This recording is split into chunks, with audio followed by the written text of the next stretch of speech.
Well, who would you like to come forward first, Mr. Hill or Mr. Schreiner? Right here, Brandon Hill. Mr. Hill. Thank you for being here, Mr. Hill. Thank you so much. Please state your name, who you represent, if anyone, other than yourself, and give us your testimony. My name is Brandon Hill.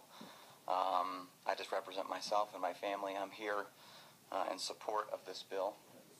I'm just going to read my little statement here to keep it brief for everyone.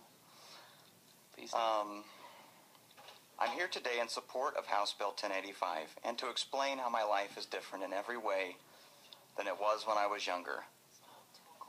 I went through a very dark and confusing time and made some huge mistakes. Starting when my family moved to Colorado in 1994. I was 13. I began to rebel against my parents and sought to be accepted by the neighbor kids by doing what they did. I grew up in a Christian home with loving parents and 3 younger siblings, but moving to Colorado thrust me into many changes. I didn't have the friends that I had, and everything was different.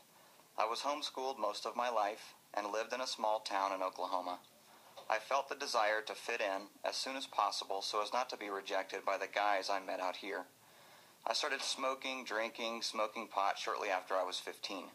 At 17, I met a friend of a friend who wanted my friends and me to steal over-the-counter medications, and he would buy it from us. We saw it as a way to make quick money. We went into grocery stores late at night when there was little staff to worry about and steal as much Tylenol and Advil as we could. It was only a matter of time before we were caught by an employee who was stocking shelves and came by to see what 2 young kids in the pharmacy section were up to. We quickly dumped everything on the floor and ran out of the store before he could catch up to us. We were able to get away, but the police were notified of our description and the car we were driving. We were stopped by the cops about a mile down the road. I was busted and terrified. I was taken to juvenile detention. My friend, who was 18 at the time, was taken to jail. It hit me all at once how foolish the whole scheme had been. I can't believe that we actually thought it was a good idea. I went to court and was convicted of a felony. In that same year, I was convicted of a DUI. I lost my license, got even more probation, and was required to attend therapy classes for 2 years. I attempted to join the Army at 18 as a way out of the rut I was in, but because of my felony, I was denied enlistment. It was hard to find a job because I didn't have a driver's license.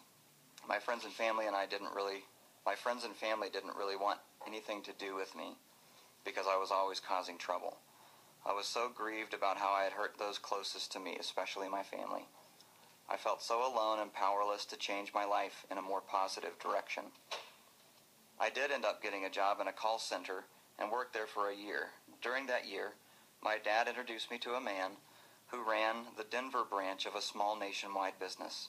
He agreed to hire me on as his summer helper. He really took me under his wing and not only trained me to do the work, which I love, but began to teach me what it meant to be a man and how to take responsibility for my life.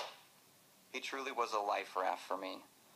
I was hired on full-time in 2000. I worked for him for 10 years and eventually was promoted to be regional sales manager and then regional trainer.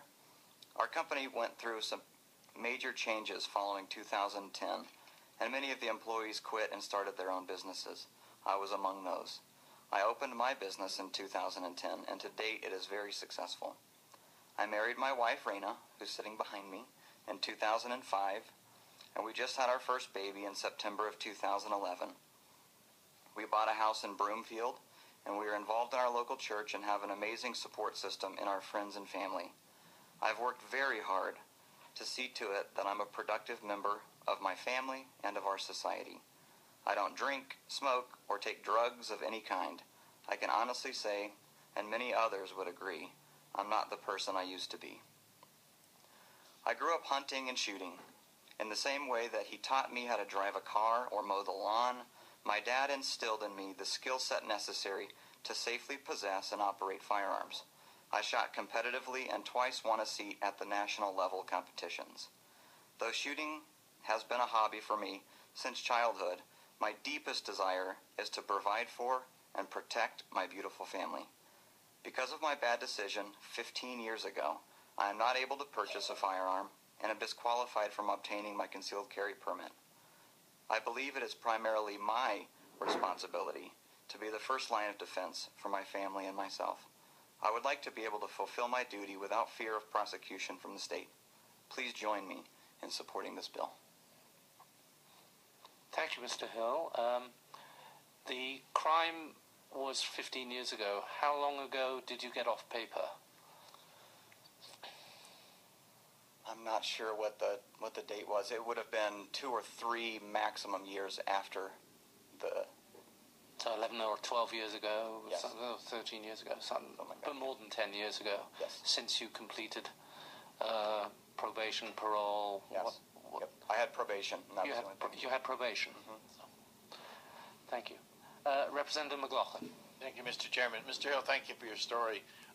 Just to make sure, the felony you were convicted was relating to the theft of non-prescription pharmaceuticals or something, and it wasn't a violent crime. Am I correct? Correct. Thank you.